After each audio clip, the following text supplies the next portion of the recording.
Good morning students. आज हमारा हिंदी व्याकरण का टर्न है।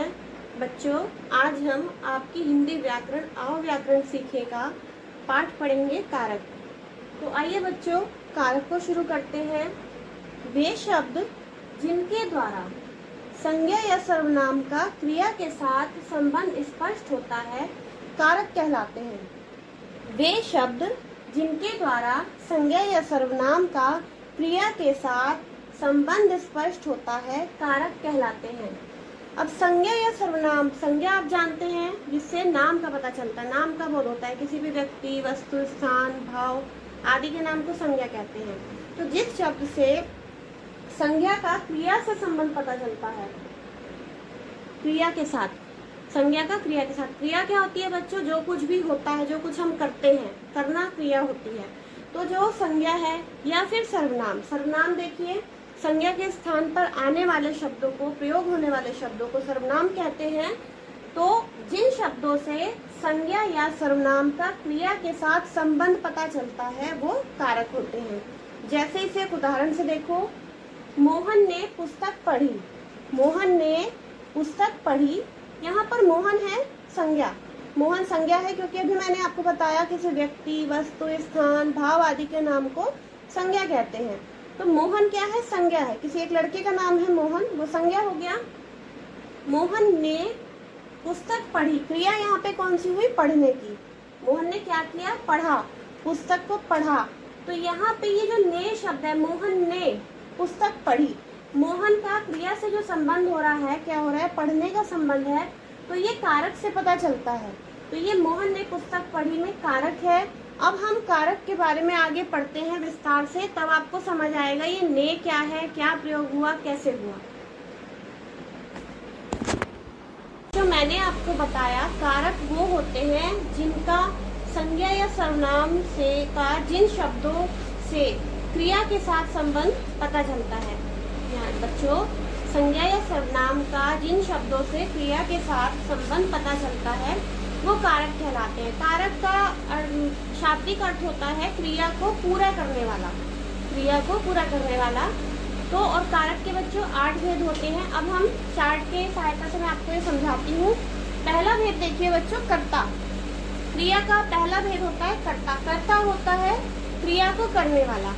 जो कार्य हो रहा है, कोई भी कार्य, उस कार्य को करने वाला कर्ता, जिसने कोई कार्य किया। आप कोई वाक्य लिखना है, उस वाक्य में क्रिया को जो कर रहा है, काम कर रहा है, वो करता है। जैसे सरिता ने खाना खाया। देखिए बच्चों, ये जो कारक पढ़ेंगे आप, 8 कारक पढ़ेंगे, इन सभी कारक का अपना अपना पहचान चिन्ह होता है जिन्हें परसर्ग बोलते हैं। तो इन चिन्हों की सहायता से आप इसे समझेंगे। तो कर्ता का चिन्ह होता है ने। सरिता ने खाना खाया। देखिए, खाना खाया किसने खाया? सरिता ने। सरिता ने खाना खाया। अब इसमें कर्ता है, क्रिया को कौन कर रही है? सरिता कर रही है। तो सरिता यहाँ पे कर्ता हो गई और इसके साथ हमने ने चिन्ह का प्रयोग किया है। तो ने कर्ता कारक में आता है। सरिता ने खाना खाया। उसके अलावा हो गया, सरिता ने खाना खाया। अध्यापिका ने बच्चों को पढ़ाया। सचिन ने क्रिकेट खेला। इसी तरह से जो कर्ता वाले होंगे, कर्ता कारक वाले वाक्य होंगे, उन सभी में ने चिन्हों का प्रयोग होगा और कर्ता की प्रधानता होगी। इस वाक्य से आपको पता चल रहा है कि क्रिया को करने वाला यहाँ पे कर्ता हो गया। सरिता ने खाना खाया। तो ये हो गया आपका कर्ता कारक। उसके बाद बच्चों देखिए, इसमें दूसरा भेद होता है कर्म। यहाँ पर दूसरा भेद होता है कर्म। कर्म में होता है बच्चों जिस पर क्रिया का प्रभाव पड़े। देखिए, जिस पर वाक्य में जिस शब्द पर क्रिया का प्रभाव पड़े वो कर्म कारक होता है। इसका चिन्ह होता है पहचान चिन्ह को। देखिए, मोहन चित्र को देख रहा है। अब यहाँ पे इस वाक्य में क्रिया कौन सी हुई? देखने की।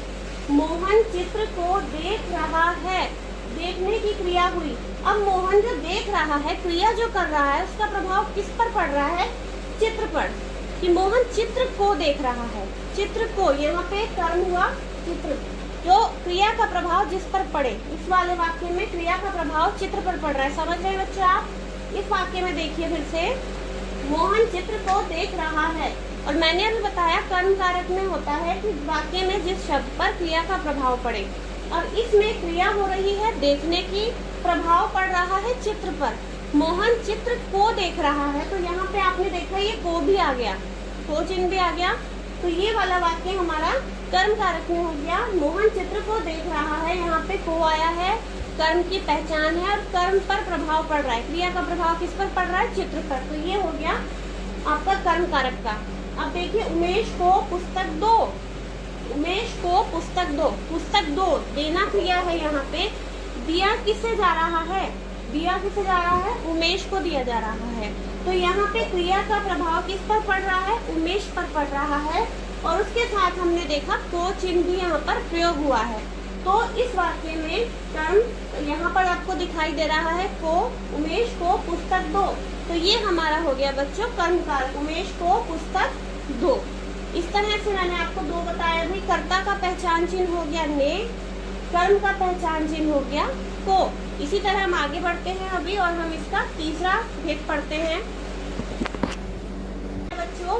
कर्ण, कर्ण कारक। इसमें देखिए वाक्य में कर्ता जिस साधन से क्रिया को करता है, जिस साधन से कर्ता ने क्रिया को पूरा किया वो है कर्ण। देखिए इसका परसर्ग होता है से या के द्वारा, दो परसर्ग चिन्ह है इसके, से या के द्वारा। कर्ण की पहचान ये होती है कि वाक्य में कर्ता जिस साधन से क्रिया को पूरा कर रहा है। साधन, आपको इसमें साधन देखना है। जैसे उदाहरण देखिए, भाई गाड़ी से आया। देखो बच्चों यहाँ पे से का प्रयोग हुआ है और साधन क्या हो गया? गाड़ी से। भाई कौन है? कर्ता। भाई गाड़ी से आया, यहाँ पे कर्ता ने क्रिया को पूरा किया, आने की क्रिया की उसने, क्रिया पूरी हो रही है, साधन क्या हो गया? गाड़ी। तो भाई गाड़ी से आया, भाई कर्ता, आना उसका क्रिया हुई और साधन क्या हो गया? गाड़ी। और यहाँ पे से परसर्ग का प्रयोग हुआ, भाई गाड़ी से आया, तो ये कर्ण कारक का वाक्य हो गया। दूसरा देखिए, उसे टेलीफोन के द्वारा सूचित करो, उसे टेलीफोन के द्वारा सूचित करो। अब यहाँ पर क्रिया होगी सूचित करना, सूचित करने की यहाँ पर क्रिया हुई है, किसे की है? उसे करना है। कैसे करना है? साधन क्या है? टेलीफोन के द्वारा, उसे टेलीफोन के द्वारा सूचित करो। सूचित करना यहाँ पे क्रिया है। फिर से समझेंगे बच्चों, साधन क्या है उस क्रिया को करने का? टेलीफोन के द्वारा। टेलीफोन यहाँ पे साधन है, के द्वारा, टेलीफोन के द्वारा, के द्वारा इसमें परसर्ग है, तो ये हो गया बच्चों कर्ण कारक। इसी तरह से आगे बढ़ते हैं। इसके बाद चौथा भेद है संप्रदान कारक। संप्रदान कारक में वाक्य में जब कर्ता जिसके लिए कुछ करता है, वाक्य में कर्ता जिसके लिए कुछ करता है या कुछ देता है, इस वाक्य में जिसके लिए कुछ किया जाए या उसे कुछ दिया जाए, तो वहाँ पे संप्रदान कारक होता है। इसका परसर्ग होता है को और के लिए। देखिए बच्चों, इसको भी हम उदाहरण से समझते हैं।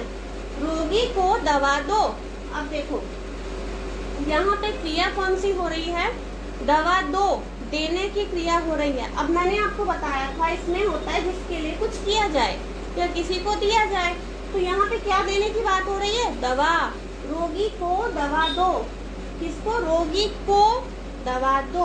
अब यहाँ पे रोगी को दवा दी गई, यहाँ पे को आ गया जब इसमें कुछ दिया जाए। यहाँ पे रोगी को दिया, कर्ता के लिए कुछ किया जाए, कर्ता कुछ दिया जाए यहाँ पे, तो ये संप्रदान कारक में आता है। यहाँ पे दवा दी गई रोगी को। देखिए ठीक है बच्चों, इसका अगला उदाहरण देखो। माँ ने बच्चों के लिए भोजन बनाया। माँ ने बच्चों के लिए भोजन बनाया। यहाँ पे बनाने की क्रिया हुई, भोजन बनाने की क्रिया हुई, क्रिया पूरी हो रही है बनाने की, लेकिन किसके लिए? किसके लिए? मैंने बताया ना, जिसके लिए कुछ किया जाए या किसी को कुछ दिया जाए, तो यहाँ पे किसके लिए किया जा रहा है? बच्चों के लिए। माँ ने, कर्ता ने किसके लिए? बच्चों के लिए भोजन बनाया। तो यहाँ पे किसके लिए कुछ किया जाए? बच्चों के लिए किया जा रहा है। और यहाँ पे देखो बच्चों, के लिए परसर्ग चिन्ह भी आ गया, तो ये हो गया आपका संप्रदान कारक में। ठीक है बच्चों, ये हो गया आपका संप्रदान। अब हम पांचवा अपादान कारक पढ़ेंगे। अपादान कारक में कर्ता का अलग होने या बिछड़ने का बोध होता है। इसमें कर्ता के जिससे अलग होने या बिछड़ने का बोध होता है, ये अपादान कारक होते हैं। इसका बच्चों पहचान चिन्ह से है, इसका पहचान चिन्ह है से। मैंने अभी आपको बताया अपादान कारक में जिससे कर्ता के किसी से अलग होने या बिछड़ने का बोध होता है। जैसे वृक्ष से फल गिरते हैं, वृक्ष से फल गिरते हैं, गिरने की क्रिया हो रही है और कहाँ से गिर रहे हैं? वृक्ष से। तो वृक्ष से, पेड़ से जब फल गिरा तो वो वृक्ष से अलग हो गया, ठीक है। जब ये अलग हो रहा है, कर्ता अलग हुआ है, फल अलग हो गया, तो यहाँ पे अपादान कारक है। दूसरा, मोहन छत से गिर गया, मोहन छत से गिर गया। अब देखिए यहाँ पे गिरने की क्रिया हुई है, अलग हो रहा है कर्ता यानी कि मोहन। मोहन कहाँ से अलग हो रहा है? छत से। तो यहाँ पर भी से आया, लेकिन यहाँ पर भी आपका अपादान कारक है। बच्चों अभी आपने देखा था कि मैंने आपको से यहाँ भी करवाया था। करण कारक में भी से पहचान चिन्ह आता है, अपादान कारक में भी से पहचान चिन्ह आ रहा है, लेकिन दोनों में फर्क ये है कि करण कारक में जो से आता है वो साधन के रूप में होता है। जैसे हाथ से लिखा, गाड़ी से आना, फोन के द्वारा बताना, चम्मच से खाना, वो साधन हो गया, एक तरीका हो गया, एक मतलब उससे सहायता हो रही है, साधन हो गया। यहाँ पे जो से आ रहा है वो अलग होने के भाव में है। जैसे वृक्ष से फल गिरते हैं, फल कहाँ से गिरे? वृक्ष से गिर रहे हैं। मोहन छत से गिर पड़ा, इस तरह से ये अपादान कारक में हो गया, यहाँ पे अलग होने का भाव है, ठीक है बच्चों। आगे देखिए संबंध कारक। संबंध कारक में व्यक्ति या पदार्थ का, कर्ता का व्यक्ति या पदार्थ का अन्य व्यक्ति से संबंध, इसमें कर्ता का किसी अन्य व्यक्ति से संबंध बताते हैं। इसका पहचान चिन्ह होता है का, की, के, रा, री, रे। देखिए सीमा की दादी जी बीमार हैं। अब देखिए सीमा का किससे संबंध बताया गया? सीमा की दादी जी बीमार है। सीमा और दादी के बीच में संबंध है, लेकिन यहाँ पे चिन्ह क्या आया? की। अभी मैंने आपको इसके पहचान चिन्ह बताए, परसर, का, की, के, रा, री, रे। सीमा की दादी जी बीमार हैं। दूसरा देखिए यह रोहन का बैग है, यह रोहन का बैग है। अब ये बैग किसका है? रोहन का। दूसरे वाक्य में बैग और रोहन के मध्य संबंध है कि ये बैग रोहन का है। पहले वाक्य में सीमा और दादी जी के बीच संबंध है कि यह दादी किसकी है? सीमा की है। तो संबंध कारक में का, की, के, रा, री, रे होता है बच्चों, ये ही। अब आइए बच्चों आगे बढ़ते हैं। हमने इसके 6 भेद पढ़ लिए, 7वें भेद पर आते हैं। अधिकरण कारक, जो क्रिया का आधार है, मतलब ये पता चले कि क्रिया किस स्थान पर हुई, किस समय पर हुई, कहाँ पर हुई, ये आधार है क्रिया का। जैसे, और इसका बच्चों परसर्ग यानी कि पहचान चिन्ह है मे पर। खाना मेज पर रखा है, खाना मेज पर रखा है। ये देखिए खाना जो है मेज पर रखा हुआ है, तो ये आधार क्या हो गया क्रिया का? खाने के रखने का आधार हो गया मेज, तो इसके साथ पर आ गया। पर चिन्ह से ये सफल हो रहा है, वाक्य पूरा हो रहा है। गिलास में दूध है, दूध जो है कहाँ है? गिलास में, गिलास में दूध है, तो ये भी आधार है। दूध के होने का आधार क्या है? गिलास है, गिलास में दूध है, गिलास के अंदर दूध है, तो में यहाँ पे जब परसर्ग आया तब ये वाक्य पूरा हुआ। अब बच्चों कारक का आखिरी भेद है संबोधन कारक। संबोधन में क्या होता है? जिसे संबोधित किया जाए या पुकारा जाए, बुलाया जाए, जिससे पता चले किसी को बुलाया जा रहा है, पुकारा जा रहा है। इसमें हे, हो, रे, अरे आदि परसर्गों का प्रयोग होता है। हे ईश्वर रक्षा करो, हमने ईश्वर से प्रार्थना किया, पुकारा उसको, हे ईश्वर रक्षा करो। अरे कहाँ चल दिए? देखिए अरे कहाँ चल दिए। अब यहाँ पे अरे उससे पूछा, संबोधित किया उसे, अरे कहाँ चल दिए? अरे बच्चों इधर आओ, चलिए बच्चों उठ जाइए, तैयार हो जाइए, पढ़ाई करनी है। इस तरह से कुछ शब्दों का प्रयोग किया जाता है। छात्रों, अब मैंने पुकारा, छात्रों हिंदी की किताब खोल लीजिए, हिंदी की पुस्तक खोल लीजिए। छात्रों, तो वहाँ पे जो जैसे मैं पुकार रही हूँ, संबोधित कर रही हूँ, तो यहाँ पे ये संबोधन कारक, संबोधित करना, पुकारना, बुलाना, तो ये संबोधन कारक होते हैं। ये बच्चों 8 भेद हैं, मैंने आपको पढ़ाया, आप अपने बुक से भी पढ़ेंगे और बहुत आसानी से हो जाएंगे। बस थोड़ा सा आपको इसमें ध्यान लगाना है। इनका बच्चों पहचान चिन्ह वैसे मैंने आपको दिया है, लेकिन आपकी किताब में यहाँ पर इसमें एक तालिका दी हुई है, इसको आप लोग पढ़ लेंगे। इसका फिर से मैं एक बार रिवाइज करा दूं आपको। कर्ता कारक है, पहचान चिन्ह इसमें हो गया ने। कर्म कारक पहचान चिन्ह परसर्ग को, कर्म कारक से के द्वारा, संप्रदान को के लिए, से अपादान कारक का है, संबंध का की के रा री रे, अधिकरण में पर, संबोधन हे हो रे अरे। ये पहचान चिन्ह है बच्चों, आप इसे पढ़ेंगे और आपको बहुत अच्छी तरह से इन्हें समझना है। अगर आप समझने की कोशिश करेंगे, भूलेंगे नहीं, रटने की जरूरत नहीं, सिर्फ समझना है। समझ के कुछ वाक्यों की आप इसमें प्रैक्टिस करेंगे, अभ्यास करेंगे, आपको ये हमेशा याद रहेंगे और आपको हमेशा काम आएंगे ये। इसलिए इसको आप अच्छे से प्रैक्टिस कर ले इसकी। मैं आपको ये चार्ट एक बार पास से दिखाती हूँ।